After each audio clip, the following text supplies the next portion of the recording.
Matapos magdusa sa sakit ng 5 taon, ay tuluyang naglaho ang natitirang apoy ng buhay ni Hirako, at ang kanyang kaluluwa ay lumisan patungo sa isang hindi kilalang lugar. Sa oras na iyon ay nakatagpo ang binata ng isang matandang lalaki na may bahid ng dilaw na nagsabi sa kanya na siya ang dahilan ng kanyang karamdaman, at sa katunayan siya rin ang pangunahing dahilan ng kanyang pagkamatay. Kaya nais niyang humingi ng tawad at dalhin siya sa ibang mundo, kung saan matutupad ang anumang kagustuhan niya bilang tanda ng kanyang paghingi ng tawad. Sa buong buhay ni Hirako, iisa lamang ang kanyang pangarap, at iyon ay mamuhay sa isang bukirin na malayo sa ingay ng lungsod at magkaroon ng sariling pamilya. Kaya nagpasya ang matandang lalaki na ipagkaloob kay Hirako ang alamat na kasangkapang pangsaka na tutulong sa kanya sa lahat ng bagay na ninanais niya. Pagkatapos biglang iminulat ng binata ang kanyang mga mata at natagpuan ang sarili sa isang kagubatan sa ibabaw ng lupa.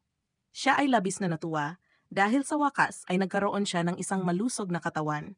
Hindi siya makapaniwala sa kanyang mga mata nang ilabas niya ang alamat na kasangkapang pangsaka na ibinigay ng matandang lalaki, at namangha siya sa kakayahan nitong magbago ng hugis ayon sa kanyang iisip. Sa paghawak nito ay hindi siya nakaramdam ng pagod. Sinimulan ni Hirako ang paghanap ng isang lugar upang manirahan sa loob ng kagubatan, at doon ay nakatagpo siya ng isang dambuhalang puno at isang kakaibang palatandaan na madaling makilala ang lokasyon nang makarating siya sa puno sa tuktok ng kasabikan. At matapos tukuyin ang lugar ng tirahan, ay kinailangan niyang maghanap ng paraan upang kumuha ng tubig. Kaya itinutuan niya ang kanyang pandama upang tuklasin ang pinagmulan nito. Pero ang lahat ng tunog sa paligid niya ay mga puno lamang, at ang ilog ay masyadong malayo. Kaya nagpasya siyang gumamit ng kasangkapang panghukay upang magdala ng tubig. Dahil hindi siya nakaramdam ng pagod habang may hawak ng kasangkapan, ay nagpatuloy siyang naghukay ng walang tigil, hanggang sa wakas ay nakatagpo siya ng tubig. Halos hindi siya makapaniwala sa kanyang mga mata sa sobrang tuwa, dahil makakainom na siya ng sarili niyang tubig. Matapos makuha ang tubig, ay nagpasya si Hirako na linisin ang natitirang bahagi ng lugar upang palawakin ang espasyo ng kanyang titirhan. Nang matapos ang paglilinis, ay nakakita siya ng isang puno sa gitna ng lugar na nakakaistorbo sa kanya, at salamat sa kanyang karanasan. Mula sa nakaraang mundo, ay nagpasya siyang hatiin ito ng bahagya sa kanan at kaliwa at putulin gamit ang kasangkapang pangsaka hanggang sa mabali ito sa isang hampas. Ang kakayahan ng kasangkapan ay hindi lamang limitado sa pagpapatumba ng puno, dahil tinulungan din siya nitong madaling tatarin ang kahoy na parang nagbabalat at nagpuputol lamang. Tinipon niya ang mga tabla at inihanda ang mga ito hanggang sa makapagtayo siya ng isang bahay. Nagtapos ang araw bago lumubog ang araw, at iniwan ang binata sa isang kalagayang puno ng kaba. Dahil hindi pa siya nakapagsindi ng apoy at hindi niya alam kung saan matutulog. Sa gitna ng kalituhan, ay naghukay siya sa puno upang makahanap ng matutuluyan, at nagpatuloy sa pag-ukit ng kahoy upang makagawa ng mga tasa at ilang kasangkapan hanggang sa sumapit ang bukang liwayway. Ang unang bagay na kanyang ginawa kinaumagahan ay mag-apoy, dahil ayaw niyang muling makalimutan ito tulad ng nangyari sa mga nakaraang araw. Pagkatapos, ipinagpatuloy niya ang paglilinis ng lugar at pagputol ng mga puno hanggang sa maramdaman niyang nagugutom siya at hindi alam kung ano ang kakainin. Biglang umatake sa kanya ang isang ligaw na kuneho, kaya pinatay niya ito gamit ang kasangkapang pangsaka at niluto upang kainin. Natira lamang ang mga kalapati, kaya inihanda niya ang mga ito at naglagay ng mga harang para sa kanila. Ipinagpatuloy ni Hirako ang kanyang trabaho sa lupa habang iniisip ang mga gulay na kanyang itatanim, kung patatas, sibuyas o iba pa. Ginawa niya ang kanyang unang bukirin sa kabilang bahagi ng lugar at pinag-isipan kung ano ang itatanim. Pero sa pagtatapos ng gabi, natuklasan niyang wala pala siyang buto upang itanim, at kailangan niyang makakuha ng mga ito. Kaya ipinagpaliban niya ang gawain ng pagkuha hanggang sa susunod na araw sa umaga. Laking gulat ng binata nang makita niyang ang mga bukiring itinanim niya noong nakaraang araw ay nagsimulang sumibol, at itinuring niya ito bilang patunay na ang alamat na kasangkapang pangsaka ay gumaganap din ng tungkulin ng pagtubo. Pero kinakailangan niya ring maghukay ng isa pang kanal upang maprotektahan ang mga buto mula sa mga kuneho. Naghukay siya sa paligid ng bukirin at pumatay ng ilang kuneho na nagtangkang lumapit, at pagkatapos ay ginamit ang kanyang kasangkapan upang diligan ang mga halaman. Nag-isip si Hirako sa kanyang sarili kung ano kaya ang magiging bunga ng mga butong iyon, at inisip na kung mga damo lamang ang lalabas ay hindi niya kakayanin. Mabilis lumipas ang mga araw at nagsimulang magtayo si Hirako ng isang bagong bahay para sa kanyang sarili. Maayos ang lahat hanggang isang araw ay nakarinig siya ng ingay sa labas ng bahay. Lumabas na siya upang tingnan at natagpuan ang dalawang sobrang pagod na aso na tila malapit ng mamatay. Walang pag-aalinlangan na kinuha ni Hirako ang ilang kahoy at dinala sila sa loob upang gamutin ang kanilang mga sugat. Binigyan niya sila ng karne mula sa isang baboy na kanyang nahuli upang kainin. Kalaunan ay napansin niya ang isa pang aso na may malaking tiyan na halatang isang buntis na babae. Matapos kumain ay nagsimulang sumakit ng husto ang kanyang tiyan at malinaw na manganganak na siya. Hindi alam ng binata ang gagawin, kaya dinala niya ang mga aso sa kanyang bahay upang makapagpahinga. Nagsindi ng apoy sa harap nila para sa init, at pagkatapos ay bumalik sa puno upang matulog. Kinabukasan ay tiningnan ni Hirako ang mga aso at natagpuan niyang nakapanganak sila ng 4 na tuta. Siya ay labis na natuwa at nagdala ng isang pirasong karne upang ipagdiwang ang kaligtasan ng ina. Lumipas ang mga araw ng masaya at lumaki at sumigla ang mga tuta habang ipinagpatuloy ni Hirako ang pagtatayo ng kanyang ikalawang bahay. Samantala nagsimulang sumibol ang mga buto at siya ay labis na natuwa nang gawing gunting ang kanyang kasangkapan upang anihin ang mga kamatis. Pagkatapos ay napagtanto niyang lahat ng kanyang inisip at mga tanawin sa kanyang isipan. Habang nagtatanim ay natutupad at salamat sa kasangkapan sa kanyang kamay. Lahat ay namulaklak ng mas mabilis kaysa sa ibang mga pananim. Iyon ang kasangkapang kilala bilang alamat na kasangkapang pangsaka. At sa gayon natapos ang unang buwan ni Hirako sa kagubatan. Kahit halata sa kanya ang pagod, ay siya ay nasa rurok ng kaligayahan.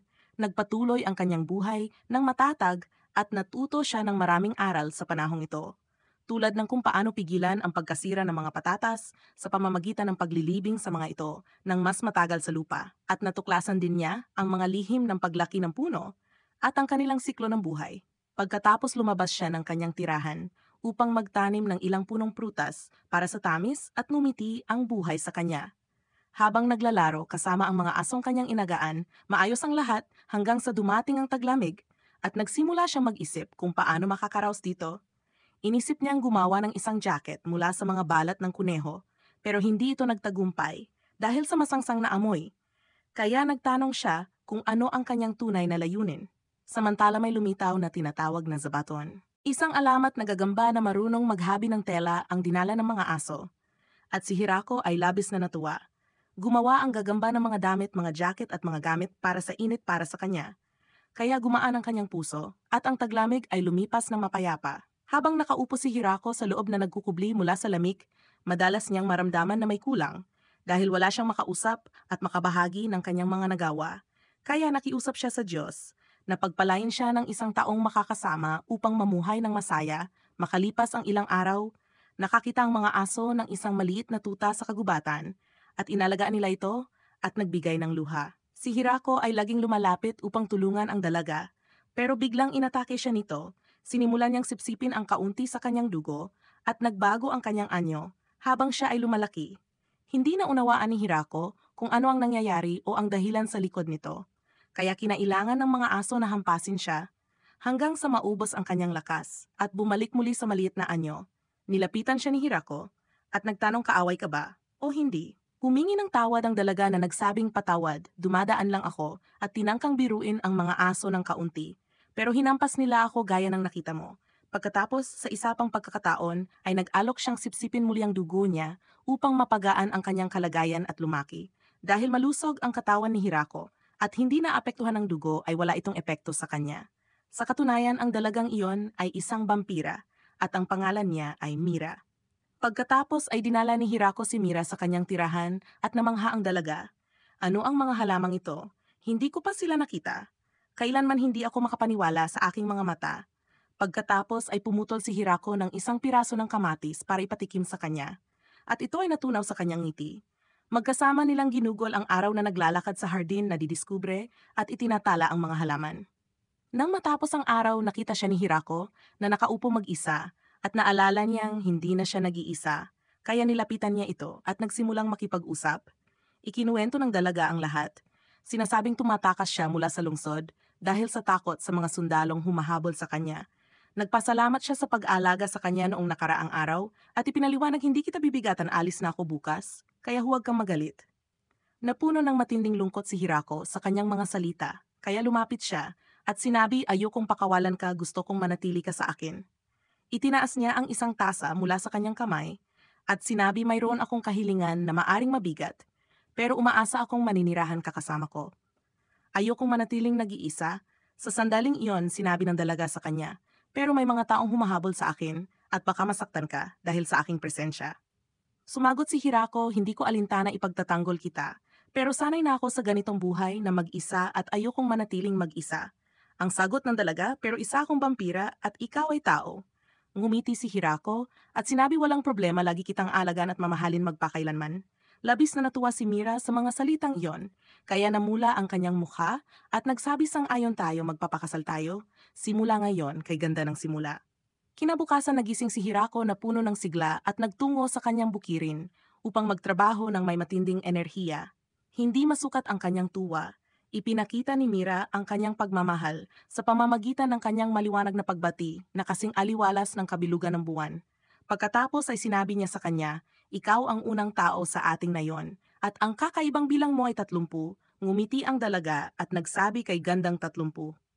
Ipinagpatuloy nila ang pagtatrabaho sa bukirin at perpekto ang lahat.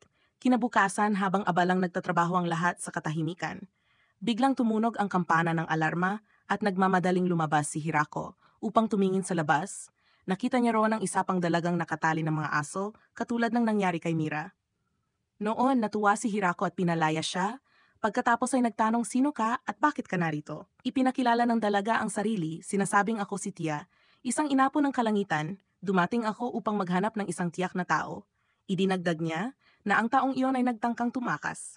Pero nakita ko siyang nasa kalagayang komportable, kaya sinunggaban ko siya ng puwersahan. Pagkatapos inatake siyang muli ng mga aso at nasugatan siya sa ulo. Pinakalma ni Hirako ang sitwasyon at tinala siya sa kanyang bahay. Pinaupo siya sa harap ni Mira upang isalaysay ang lahat ng detalye at ipaliwanag ang dahilan ng kanyang paghahanap sa taong iyon. Sinabi ni Tia kay Hirako na sumabog si Mira ng isa sa mga palasyo ng kaharian habang nagsasagawa ng isang eksperimento, kaya siya hinahabol ng lahat. Biglang sumabat si Mira na iyon ay dahil sa isang maharlikang lalaki na patuloy na nangungulit sa akin na gumawa ng gamot para sa kanya. At nang magsawa ko sa kanyang pang-abala, ay pinasabog ko ang kanyang palasyo. Kaya naparito ako, nagtanong si Tia na may gulat at ano naman ang bagay na nasa tabi mo. Bakit nandito ito? Namula ang mukha ni Mira at sinabi ito ang aking asawa at dito ako maninirahan kasama niya. Labis na natuwa si Hirako sa mga salitang iyon, kaya naramdaman niyang mas matamis at mas maganda ang buhay. Kaysa dati, pagkatapos upang maibsan ang pagkahiya ni Mira ay tumayo siya at lumapit kay Tia at nagsabi, ano sa palagay mo tungkol sa paninirahan dito? Kasama namin, maluwang at malaki ang lugar at may lahat ng kailangan natin, dagdag pa ang mga prutas na hindi mo matatagpuan. Kahit saan pa, dahil hindi lubos na naunawaan ni Tia ang usapan, ay dinala siya ni Mira sa isang paglalakbay sa paligid ng bukirin. Ipinakilala sa kanya ang lahat ng mga halaman at pananim, gayon din ang mga taga-nayon, samantala itinuro ni Hirako kay Tia kung paano hiwain ang repolyo na kanyang inihahain, at si Tia ay labis na natuwa. Pinatikim din niya ito ng mga presa bilang panghimagas at hindi nagtagal bago siya magpasyang manatili. Kinabukasan napansin ni Tia ang mga inapo ng mahiwagang mga aso at natuklasan ang laki ng kanilang pamilya. Gayon din nakita niya ang gagamba at ang mga anak nito na patuloy na dumadami. Dahil dito sinabi ni Tia kay Hirako na hahanapan niya ito ng isang tao. Nang umalis siya sa bukirin at bumalik makalipas ang ilang araw, ay nagdala siya ng isang pangkat ng 1,000 individual, na ang anyo ay tila agad na nakapagpasigla ng damdamin. Ipinaliwanag ni Tia sa kanya, dating nakatira sila sa isang nayon sa Hilaga, pero ang mga digmaan na sumiklab sa pagitan nila at ng mga demonyo ay sumira sa kanilang nayon. Kaya sila ay naging palaboy at pagalagaga hanggang ngayon na walang sinumang tatanggap sa kanila. Sinabi ni Tia sa kanya, pakiusap, payagan mo kaming manirahan dito. Pinakinggan ni Hirako ang lahat at pumayag siya sa kanilang kahilingan at nagsimulang makisalamuha ang mga dalaga sa nayon. At nakatulong sila sa pagunlad ng agrikultura at industriya, at sa huli nakagawa sila ng mga natatanging putahe. Makalipas ang ilang araw, ang 1,000 katao ay umani ng kanilang unang trigo at inihayag ng nayon na gagawa sila ng tinapay. Labis na namangha si Hariko sa balitang ito dahil hindi pa siya nakakatikim ng tinapay mula nang dumating siya sa mundong ito. Kinabukasan nahuli ni Zabutan ang reyna ng Pukyutan at dinala ito kay Hirako na may balak na pahirapan. Pero pinakalma siya ni Hirako na nagsabing huwag mo siyang iwanang ganito. Ginang gagamba itago na lang natin siya hanggang makagawa siya ng pulot sa halip na patayin siya ng walang saysay. Sumangayon si Zabiton sa kanyang mga salita, gumawa si Hirako ng lugar para sa pukyutan na nagbigay ng ganda at kasariwaan sa paligid. Pagkatapos ay nagsimula siyang maghukay ng isang permanenteng balon sa nayon.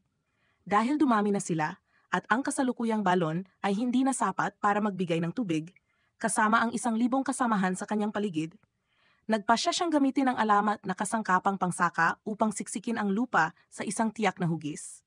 Pagkatapos ay maghukay at isaayos ang hugis na magkakatabi hanggang marating nila ang ilog. Kay ganda ng ideya niya. Napakagandang disenyo anak ko. Pagkatapos ay nagalak ang lahat ng dumating ang tubig sa imbakan at naging maayos ang lahat. May mga mababangis na isda ang lumitaw, pero inasikaso sila ni Hirako at saka inihawin. Namangha ang mga dalaga sa kanyang ginagawa dahil ayaw pa nilang kainin iyon sa simula. Pero matapos matikman ang pagkaing inihanda niya, ay nagustuhan nila ito at naubos lahat ng nasa harap nila. Pagkatapos ay nagpasya si Harako na magtanim ng palay.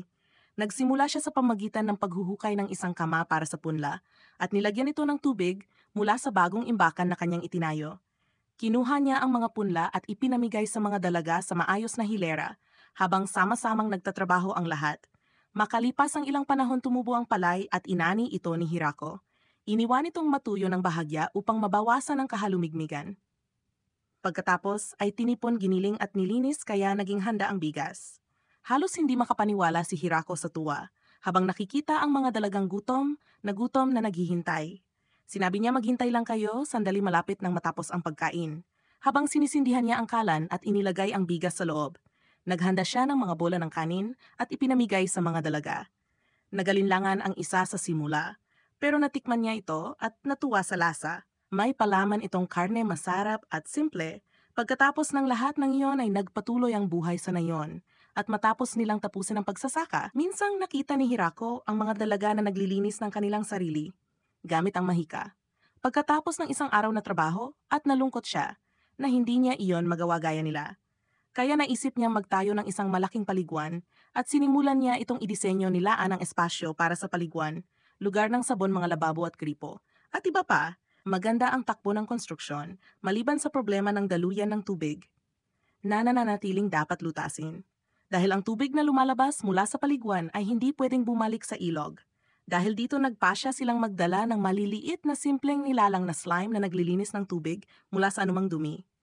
Makalipas ang ilang araw, mas marami pang dalaga mula sa 1,000 ang sumali sa nayon. Kaya mas dumami pa sila, habang mas nakikilala nila ang isa't isa at ibinabahagi ang kanilang mga kwento. Samantala ang pinakamalaking aso ay nakatingin kay Hirako habang pinagmamasdan niya ang mga dalagang lumalaki sa paligid at nagsimulang ikwento sa kanila ang kanyang buhay. Kung paano niya nakilala si Harako at nakarating dito upang hindi siya masangkot sa kanya. Ay hiniling niyang tawagin siyang Kiro. Hindi isang ordinaryong aso si Kiro, isa siya sa mga pinakamapanganib sa kagubatan. Mula pagkabata siya ang namuno sa kagubatan at walang naglakas loob na hamunin siya. Isang araw nakatagpo si Kiro ng mga babae ng kanyang uri at nakuha ang puso ng isa sa kanila at nakuha ang kanyang pagmamahal. Sa labanan sila ay nagpakasal at nagkaroon ng anak kaya parang payapa ang buhay. Pero hindi niya alam ang naghihintay sa kanya. Isang dambuhalang oso na mandirigma ang lumitaw na nagdulot ng matinding pinsala at umatake sa kanila. Sa kabutihang palad, nakatakas si Kiro na buhat ang kanyang asawa hanggang marating nila ang puso ng kagubatan kung saan wala nang mababangis na hayop. Pero imbes ay nakatagpo sila ng isang simpleng tao na naglalakad sa gitna ng mga puno na patunay na ang taong iyon ay buhay pa. At nang makita iyon ni Kiro ay naramdaman niyang may enerhiya na lumalabas mula sa kasangkapang hawak ni Hirako at naisip niyang nabubuhay ang taong iyon dahil dito. Pagkatapos ginamot ni Hirako ang sugat ng lalaki at mula noon ay itinuring ni Kiro si Hirako bilang kanyang pinuno at pumayag siyang sundin ang lahat ng kanyang utos. Sa simula isa lamang siyang ordinaryong tao na nag-aatubiling gumawa ng mga hakbang. Pero ngayon nakikita ang nayon na lumalawak araw-araw ay napagtanto ng mga dalaga na ang kanilang pinuno ay hindi isang ordinaryong tao. Tila tinatrato niya ang mga bagay na may halong biro sa isang kahangahangang paraan. Makalipas ang ilang panahon nagtayo si Alf ng isang malaking bahay para kay Hiroko. Dahil masikip na ang kanilang dating tirahan, Ang lumang bahay ay maluwang maganda at may lahat ng bagay na may isip sa loob. Pumasok si Hiroko sa bahay at inikot ito sa wakas ay naramdaman niya ang tagumpay. Upang ipagdiwang ang bagong bahay, nagpasya si Hiroko na maghanda ng isang bagong putahe ang tanyag na Japanese curry. Nagsimula siyang mangolekta ng mga sangkap, isa-isa una cumin, tapos coriander at iba pang pampalasa, at nanghuli ng ilang mahiwagang kuneho para sa karne. Kinuha rin niya ang isa sa mga dalaga para tumulong magsindi ng kalan at maingat na inilagay ang mga sangkap sa kanyang harapan upang matulungan sa pagbabantay. Hinahalo niya ang mga sangkap isa-isa at pagkatapos ay tinakpan ang palayok upang hayaang kumulo ang curry. Naghanda rin siya ng ilang tinapay upang palakasin ang amoy ng niluluto at hindi nagtagal kumalat ang amoy ng pagkain sa buong lugar hanggang lahat ay nakatayo hawak ang kanilang mga tiyan sa gutom. Sa wakas, natapos ni Haruko ang paghahanda ng pagkain at ipinamigay ito sa mga dalaga. Ang unang kagat ay mas masarap pa kaysa sa kanyang naisip. Kumain sila hanggang maubos ang mga plato, habang si Hiroko ay isang subo lamang ang kinuha. Pagkatapos ng selebrasyon ng bahay ng pagkain at ng lahat ng kasayahan, napansin ni Harako na dumating na ang taglamig sa nayon, kaya nagsimula siyang maghanda at ayusin ang lahat ng kanyang gawain. Nagimbak siya ng mga panggatong sa ilalim ng bahay. Naghanda ng lugar para sa mga gulay at prutas, at nagdala rin ng mabibigat na kumot mula kay Zabaton. Nasa pinakamagandang kalagayan ang lahat. At habang lumilipas ang masasayang araw, dumating ang tagsibol at lumabas si Hirako kasama ang mga dalaga para maglakad at huminga ng sariwang hangin. Biglang narinig nila ang kampanang hudyat, isang dambuhalang halimaw na kahawig ng dragon ang lumitaw at umatake sa kanila. Natakot ang mga dalaga habang tila natigilan si Hirako, iniisip kung paano kikilos. Umatake ang dragon gamit ang apoy na agad sumira sa kanilang depensa at sinunog ang bahagi ng mga pananim. Dali-daling sumugod si Hirako sa gitna ng kaguluhan. Iniisip paano ko sila mailigtas nang hindi mawawala ang lahat ng aming pinaghirapan. Pero pinatatag niya ang kanyang loob at idineklara, hindi ako susuko. Hindi ko hahayaang may masaktan. Sa sandaling iyon, ang kasangkapang pangsaka sa kanyang kamay ay nagbago at naging sibat at buong lakas niyang inatake ang dragon. Kahit na matibay ang depensang inilatag ng dragon, dahan-dahan pa rin itong gumuho. Hanggang tuluyang matamaan ng isang malakas na atake na nagbigay daan sa pagkatalo nito. Sa ilalim ng bagsik ng dagok na iyon bumagsak ang dragon at dali-daling tumakbo ang mga dalaga papunta sa kinaroroonan nito. Habang namamangha sa lakas nila, samantalang si Hirako ay nagtungo sa labanan upang tiyakin na ligtas ang mga bahay. Matapos niyang pakalmahin ang lahat, sinabi ni Hirako, "Posibleng atakihin tayong muli." Sumagot ang mga dalaga na bihira ang ganitong pangyayari dahil ang mga dragon ay nilalang na mahirap kontrolin. Pabirong tugon ni Hirako, "Kung ganoon gawin nating pista bukas at maghahanda tayo ng karne ng dragon sa ating hapag." Kinabukasan, habang nagtitipon si Hirako ng hinog na ubas para gawing katas at ihandog sa mga dalaga bilang katuwang na puno ng matinding saya ang lugar. Nabigyan ng pagkakataon ang nayon na magdiwang at magsagawa ng mga gawain. Dumating ang kapatid ni Mira upang bumisita at masiguro ang kanilang kalagayan. Humanga siya sa bawat detalye ng nayon, sa pagkain at sa lahat ng naihandog nito. Kalaunan lumabas ang dalaga, kasama ang kanyang mga lingkod at mga kasama ng kapatid niya. At idineklara na pagpasyahan naming manirahan dito. Magbibigay kami ng 2 baka para sa gatas at sisiguruhin na hindi kayo maubusan ng masarap na pagkain. Samantala, iginit ni Tia na iwan muna sa kanya ang mga bagay hanggang makabalik siya para ayusin ang kanyang mga gawain. Sumama rin ang ilang mga guwardya at mga lalaking butiki na tumulong sa kanilang trabaho at sinamahan sila ng ilan pang kasamahan hanggang sa lumago ang nayon at nagbago ang itsura nito. Nang gabing iyon, tinipon ni Hirako ang lahat at inanunsyo ang pangangailangang pumili ng pangalan para sa kanilang bagong nayon. Maraming mungkahi ang ibinigay pero walang nagustuhan hanggang sinabi ni Zabutan, "Buksan mo ang mga bintana." Hirako, nang ginawa niya iyon, nakakuha siya ng inspirasyon at idineklara, tatawagin natin na iyon ang dakilang puno ang ating lugar dahil ito ang pundasyong pinagmumulan ng lahat ng ating ginagawa. Lahat ay sumangayon sa pangalan at naghari ang malaking kagalakan, kasabay ng masiglang pagdiriwang kung saan sila ay uminom ng katas at nagpalitan ng pagbati. Kinabukasan muling pinatunog ni Zapatan ang hudyat, kaya dinala ng mga guwardya ang isang taong nagtangkang bumisita sa nayon ng dakilang puno. Ang taong ito ay isang sugo mula sa kaharian ng demonyo na dumating upang makipagkasundo kay Hirako tungkol sa buwis na ipinapataw sa lupa. Dala niya ang isang handog na pagbati. Iminungkahi ni Hirako ang isang kasunduan sa sugo na gawin na lamang 10% ng taunang ani ang buwis. Isang alok na ikinagulat ng sugo ngunit agad ding tinanggap sabay. Sabing mabuti 10% ang pinakamagandang alok.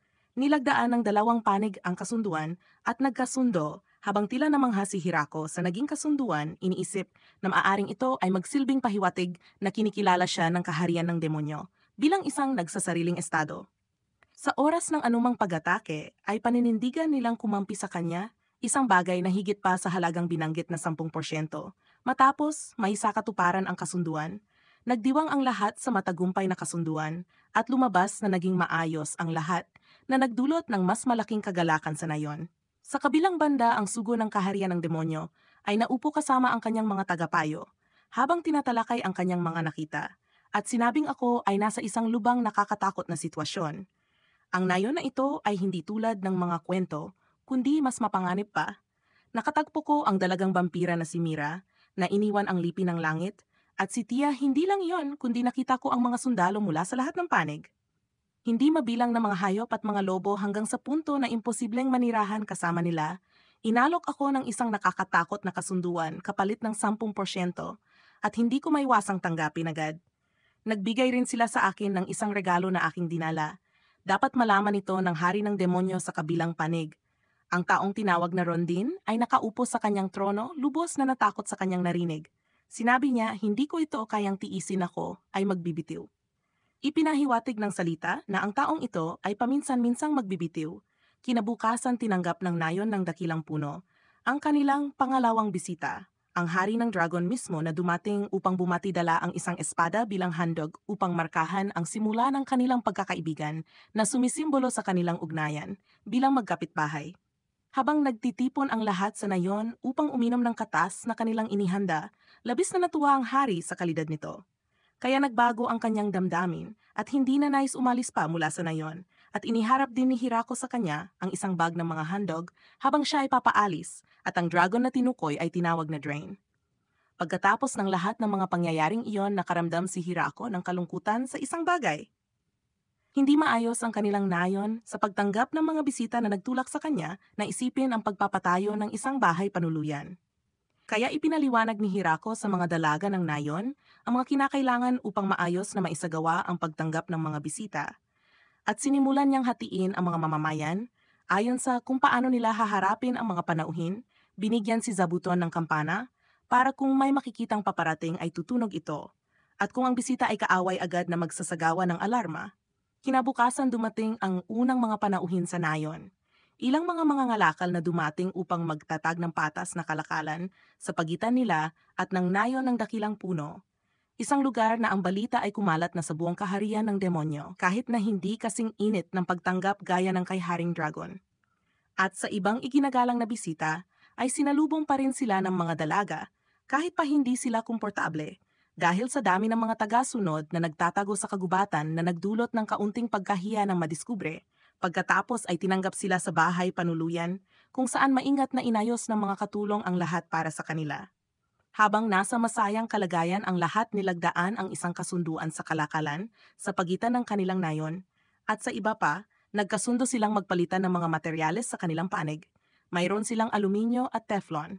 At sa aming panig gaya ng nasabi, nagdala sila ng 20 dalaga mula sa panig ng mga hayop upang makatulong sa pagunlad ng nayon, kasama ang pagpapadala ng 3 bata. Sa pagtatapos ay kinausap ni Hirako ang lahat at mahina niyang sinabi lumaki kayo. Agad ang kinabukasan ng nayon ay nasa inyong mga kamay, kinabukasan ng kapaligiran ng nayon ay tahimik at mapayapa hanggang sa dumating ang isa sa mga guwardya tumatakbo kay Hirako. Natakot iniulat na daw ang mapanganib na halimaw ang naglalaban sa kalaliman ng kagubatan. At kung magpapatuloy ang kanilang laban ay tutungo iyon sa ating nayon. Sarkastikong tugon ni Hirako, 2 halimaw, sige tingnan natin kung ano ang nangyayari. Pinangunahan siya ng dalaga sa kanilang kinaroroonan at agad na pinalitan ni Hirako ang kanyang kasangkapang pangsaka ng isang makapangyarihang sandata at iniutos sa dalaga sugurin sila. Biglang sa 2 matitinding hampas ay naibaba niya ang mga ito sa lupa. Pagkatapos ay dinala niya ang mga ito pabalik sa nayon upang ihanda at lutuin. At nakagawa siya ng isang masarap na pagkain na minahal ng lahat dahil sa kanyang espesyal na timpla. kahit na talagang hinahanap-hanap ni Hirako ang mayonesa upang ipares sa pagkain. Kaya pumunta siya sa nakababatang kapatid ni Mira at humingi ng mga kinakailangang sangkap. Inilabas nito ang lahat ng kailangan niya at ipinaliwanag kung paano makukuha ang iba pang kakailanganin. Matapos ang ilang oras ay nagawa ni Hirako ang mayonesa at hinalo ito sa karne. Samantala habang nakaupo si Hirako, kasama ang mga duwende na galing sa panig ng mga naghahanda, ay narinig nila na ang nayon ay may isang katas na hindi maipaliwanag ang sarap ang katas ng ubas. Kaya lahat ay lumapit kay Hirako upang itanong ang tungkol sa katas na ito at nais niyang ialok ang katas sa mga bisita bilang pagbati. Pero tumanggi ang mga dalaga at nagsabi wala kaming ibinibigay ng libre. Iaalok namin ang aming serbisyo na gagawa ng katas na 100 beses na mas masarap kaysa sa mayroon kayo. Tunay na nasiyahan si Hirako at ang mga dalaga sa ideyang ito at nang matikman nila ang kalidad ng ginawa ng nayon ay nagpasya silang makisali at ipagdiwang ito. Sa pagtatapos ng araw lahat ay nagwakas sa malaking kaligayahan. Tungkol naman sa Haring Dragon, patuloy siyang bumibisita sa nayon. Paminsan-minsan upang tikman ang kanilang mga inumin, habang ang kanyang lingkod ang nagbabalik sa kanya na parang siya ay nasa malungkot na kalagayan. Kinabukasan naramdaman ni Hirako ang isang paparating na panganib na lumalapit sa nayon. Isang dambuhalang dragon, ang lumitaw na walang mabuting intensyon. Kaya mabilis na naghanda si Hirako at hinugot ang kanyang sandata. At sa isang kritikal na sandali, pinigilan siya ng dragon ng mahusay at biglang lumitaw ang isang puting dragon sa kanilang likuran na mas mabangis at walang mabuting hangarin. Muling hinugot ni Hirako ang kanyang sandata at naglunsad ng isa pang hampas na nakabagsak sa dragon habang sinusubukan ng lingkod ni Dream na pigilan siya. Sabay sigaw, kumalma ka ito, ay isang hindi pagkakaunawaan lamang. Lumala ang kaguluhan sa mga sandaling iyon dahil ang pamilyang ito ng dragon ay binubuo ng kanyang asawa at anak na babae.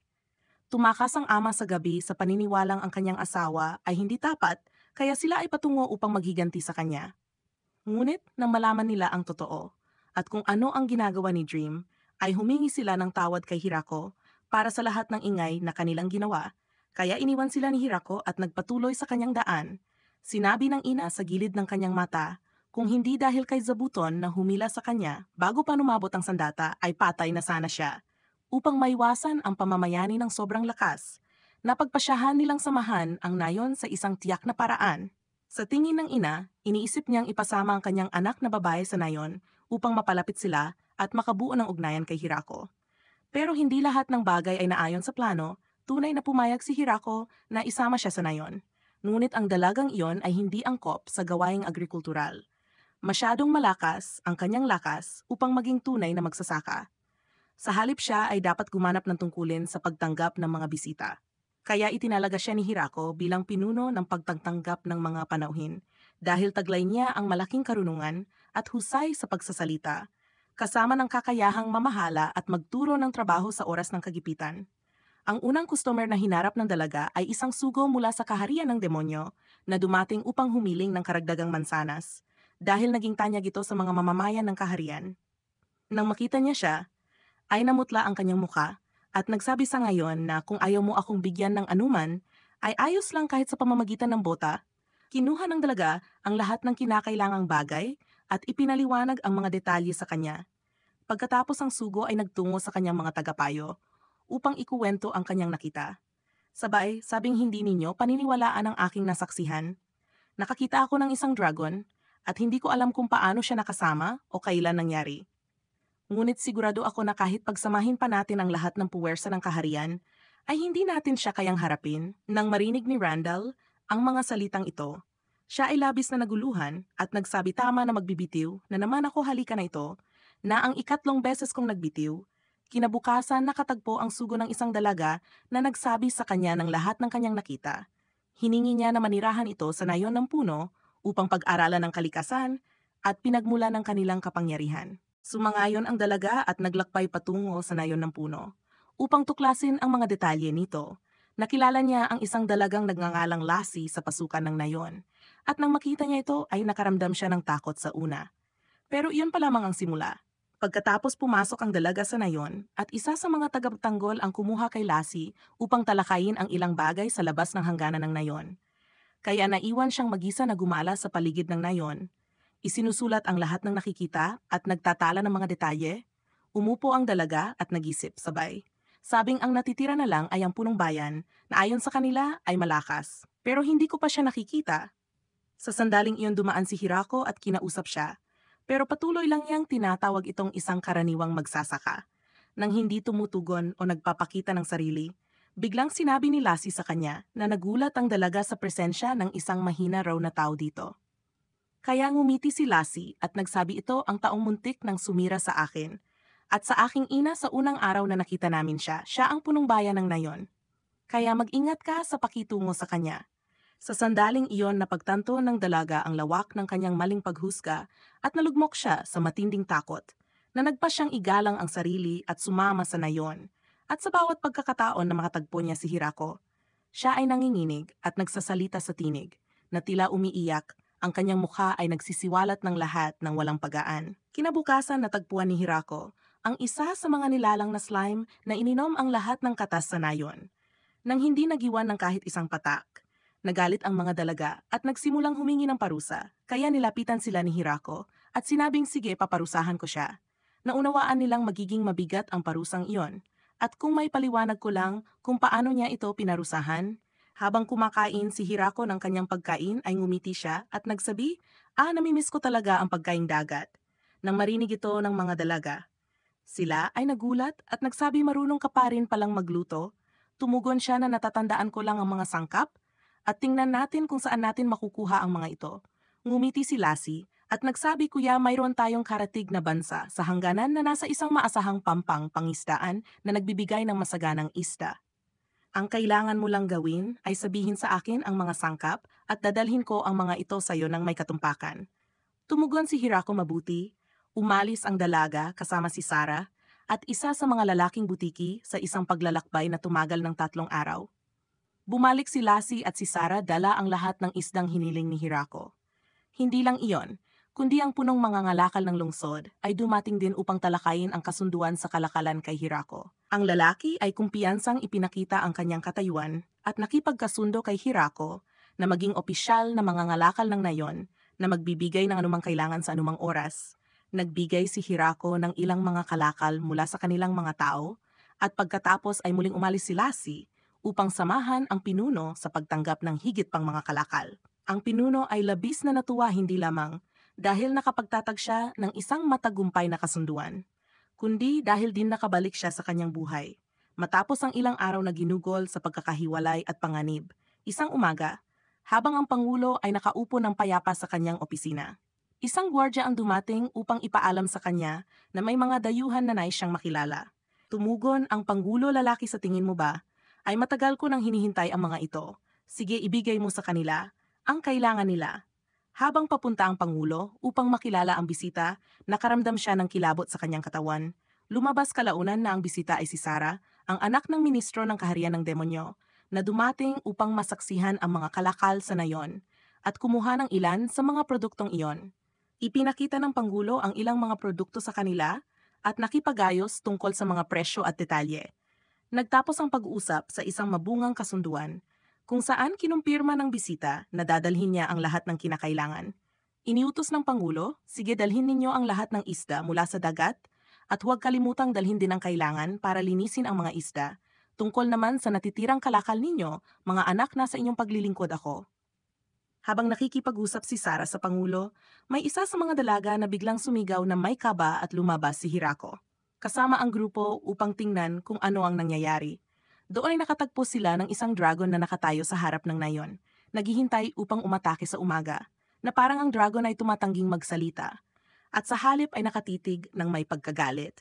Nagalit si Hirako, kaya mabilis niyang kinuha ang kanyang sandata at inihagis ito patungo sa dragon. Tumama ang sandata sa lupa bago pa makareact ang dragon, at laking gulat ng lahat na ang taong nakatayo sa likod ng dragon ay lumabas na si Tia ni Lassie, ang kapatid ni Dream, na dumating upang subukan ang lakas ng lalaking kanyang pakakasalan. Pinaniniwalaang siya ay ipapakasal sa bahay. Nakipagtalo si Hirako sa kanyang tiya, na nagsasabing ibig mo bang pakasalan si Lassie. Tumugon si Dream, kuya hindi ako nagbibiro, sinabi mo sa akin lahat noon. At sinabi mo rin na gusto mong pakasalan siya. Punong bayan hindi ka nag-iisa. Dagdag pa ni Dream, lasing lang ako noon. Kaya sinabi ko ng ganoon pabayaan na natin. Tumugon si Hirako, ayos lang. Pagkatapos ay pumasok ang lahat sa bahay upang tanggapin ang tiya na umiinom na parang kapatid kay Lassie at humingi siya ng paumanhin sa kanila para sa ilang kamangmangan ng kanyang pamilya.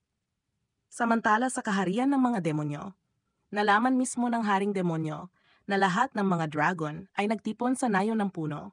Siya ay namangha at lubhang nag-alala tungkol sa sitwasyong nagbabanta sa kanyang kapangyarihan. Kaya nagsimula siyang magpulong kasama ang kanyang tatlong ministro, kahit na nabawasan na ang kanilang bilang. Marahil dahil sa paulit-ulit na pagbibitiw ni Randan, makalipas ang ilang sandali nagsimulang magtrabaho si Tia ni Lassie.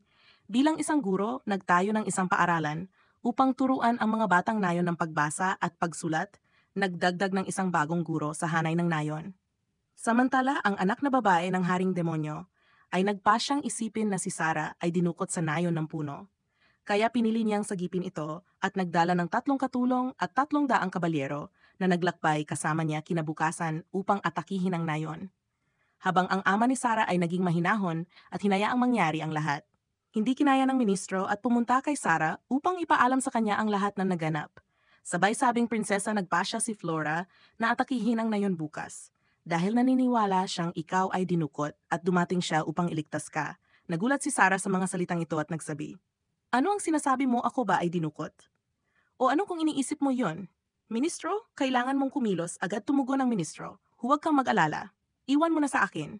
Kinabukasan ang mga kabalyero na kasama ni Flora ay lumitaw mula sa kagubatan at handa nang pumasok sa lugar nang biglang harangin sila ng isang grupo ng mga halimaw na nagpahinto sa kanila at hindi nakagalaw, kaya sumuko si Flora at ang mga dalaga at bumalik sa nayon. Si Hirako na naglalakad noon ay hindi alam kung sino ang mga taong ito o kung bakit sila dumating dito, hanggang si Sarah ang nagsabi, "Huwag kang mag-alala. Chiyoko ang bahala, sila ay mga taga-sunod ko." Pumayag si Haraku sa kanyang mga salita at nagpatuloy sa kanyang gawain, habang dinala ni Sarah ang mga dalaga sa tabi at ipinaliwanag sa kanila ang tungkol sa buhay dito. Nilinaw na si Flora ay hindi dinukot, kundi narito sa kanyang sariling kagustuhan. Tiniyak niya sa kanila na ang resulta ng pag-atake sa nayon ay pagpapatuloy ng pagtatrabaho doon hanggang may magsabing sapat na. Tahimik na tumugon ang mga dalaga, "Gagawin namin ang lahat ng hihilingin mo." Habang nagpapatuloy ang mga pangyayari, naguluhan si Flora sa kilos ni Sarah. Nakipag-usap siya dito at nagsabi na siya ay lubos na nag-alala sa kanya at iyon ang dahilan ng kanyang pagpunta upang bisitahin siya dito upang kamustahin at ipakita kung gaano kaganda ang buhay sa nayon. Nagsisi si Flora sa kanyang naunang pag-iisip na atakihin ang lugar, kaya sinubukan siyang pakalmahin ni Sarah sa pagsasabing walang sinumang iisip na atakihin ang lugar na ito. At ang sinumang gagawa nito ay parang nagsasagawa ng pagpapakamatay. Pagkatapos inimbitahan ni Sarah silang sumama sa iba pang mga taga nayon at naglakad-lakad sila sa paligid ng nayon sa kapayapaan at katahimikan. Matapos ang 3 araw ay nagpasya si Flora na bumalik sa kanilang tahanan, nagpaalam siya kay Sarah at nagsabing babalik ako upang bisitahin kayong lahat kung maaari. Ang mga dalagang kasama niya ay naakit sa nayon at nais na manatili doon magpakailanman dahil nabighani sila sa alindog nito. Sa gitna ng mga pangyayaring iyon, nalaman ng haring demonyo na si Flora ay nanatili sa bahay ng pinuno ng nayon ng puno at lumitaw sa kanya ang mga palatandaan ng pagod at panghihina. Inisip niya na kakaiba ang pinuno ng nayon, samantala si Mira ay tila pagod sa isa sa mga silid sa harap ng lahat na nagpapakita ng hindi pangkaraniwang kapaguran. Tinanong siya ng isa sa mga dalaga, "Naakit ka ba sa mga prutas na citrus?" Tumugon si Mira, "O tuwing naamoy ko ang citrus, parang gusto kong bumalik dito at gusto kong kumain ng marami ng hindi nabubusog." Napasigaw ang dalaga, "Pagbati buntis ka." Kumalat ang pagkagulat sa lahat ng marinig ito dahil walang inaasahan na ganitong kasayang balita. Lumipas ang mga araw at naging masagana ang ani ng nayon. Habang nagtipon sila ng maraming ani, isang malaking bahagi nito ay ibinahagi kina Draim at sa mga dragon. Habang si Tia Lassie ay nagpasyang kunin ang kanyang bahagi mula sa mga magulang, kinuha ng mga dragon ang lahat ng walang iniwan. Pagkatapos ay lumabas ang lahat upang ihatid ang ani at makalipas ang ilang sandali.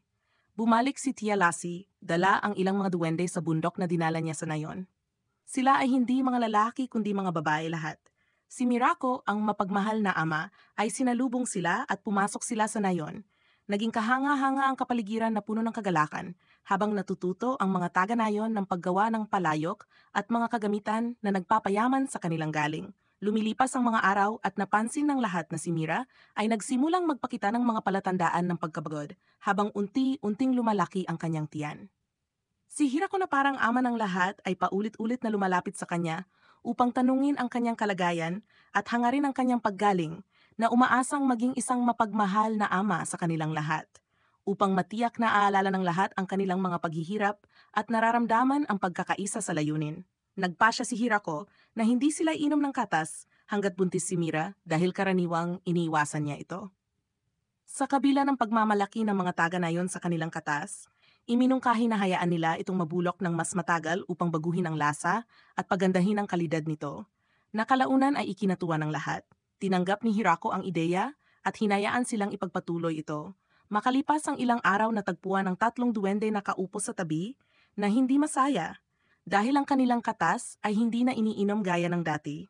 Tinanong sila ni Hirako kung anong pagkakamali ang kanilang nagawa upang maging sanhi nito. Tumawa ang mga duwende bilang tugon at ipinaliwanag ni Hirako ang dapat gawin. Kaya lahat sila ay ngumiti at bumalik sa kanilang gawain ng may bagong sigla. Habang lumilipas ang mga araw, dumating ang oras para manganak si Mira ng kanyang anak na lalaki na hindi mapakali sa sakit sa kanyang silid at hindi makagalaw. Pumunta si Hirako sa kanyang tabi upang aliwin siya. Sumama ang lahat ng taga-nayon, dala ang mga regalo sa kabila ng matinding sakit na dinaranas niya. Ipinahayag ni Mira ang kanyang labis na kaligayahan dahil ang araw na iyon ay isa sa pinakamasayang araw ng kanyang buhay. Sa pagtatapos ng araw na puno ng mga regalo ang kanyang silid, at si Mira ay nabalot ng kaligayahan sa kabila ng sakit. Dahil alam niya na dumating na ang oras ng panganganak, nagmadali si Hirako upang ipaalam sa lahat at tinawag ang mga tao upang tulungan si Mira. Sa gitna ng kanyang pagkalito lumabas si Hirako. Sa puno gaya ng ginawa niya sa unang araw ng kanyang pagdating tumingin sa langit at nanalangin sa Diyos para sa kaligtasan ng kanyang asawa. Ito ay isang pagpapahayag ng tunay na pag-ibig na nagbuklod sa kanila. Dahil pagkatapos ng kasal, hindi na sila dalawang individual, kundi dalawang kaluluwa sa isang katawan. Ipinagdiwang ni Hirako ang kapanganakan ng kanyang munting anak na pinangalanan niyang Fierdo. At napuno ng kagalakan ng lugar, lahat ay masaya sa mabuting balitang ito. Pagkatapos ay ipinagpatuloy ni Hirako ang kanyang buhay na puno ng kaligayahan kasama ang kanyang magandang pamilya at nanatiling kagaya ng dati, ang mundo maganda at matatag magpakailanman. At sa gayon nagtapos ang mga kaganapan ng akdang ito na hindi binibigyan ang kapanapanabik na labanan o karahasan, kundi isang tahimik na akda na nagpapasigla ng kaluluwa at nagbibigay galak sa nanonood. Kung nagustuhan mo ang akdang ito, huwag kalimutang mag-iwan ng komento, mag-like at mag-subscribe sa Anime Saga Patch para sa iba pang mga akda paalam.